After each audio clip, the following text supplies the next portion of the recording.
Scottish Labour has suggested that if another independence vote ever occurred, it should include a Home Rule option, which could see Scotland remain part of the UK but have more political power.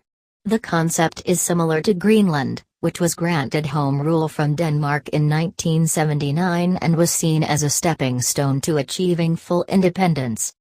Boris rejects Barnier's new Wednesday deadline. Brexit talks risk collapse in hours.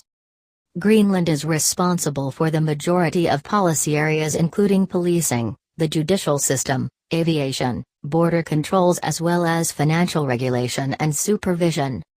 However, Denmark still retains control of monetary policy and foreign affairs, including defense.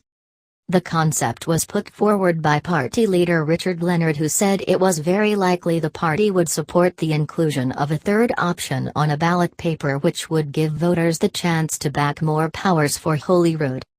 Mr. Leonard claimed, "I think there is a wider point which has come out in the last few months, which is about the imbalance of power which still exists.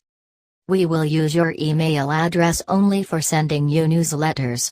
Please see our privacy notice for details of your data protection rights."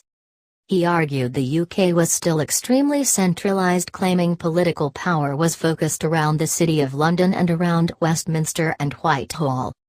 Sir Keir Starmer is set to set out views on Scottish independence on Friday.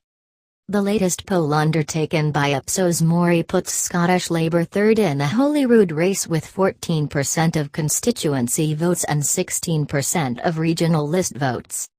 This means the party is set to lose 4 seats next spring on current projections. At the same time, Gordon Brown claimed Scots would not vote for Scottish independence. The former Prime Minister predicted that Scots would vote to remain part the UK in another referendum, but warned it would be a hard battle to keep the union together. Mr. Brown said, "I think if there was a referendum, we'd win and Scotland would stay in the United Kingdom. But it's got to be a hard battle because people are frustrated, they're fed up, not just in Scotland, but in the regions of England and Wales."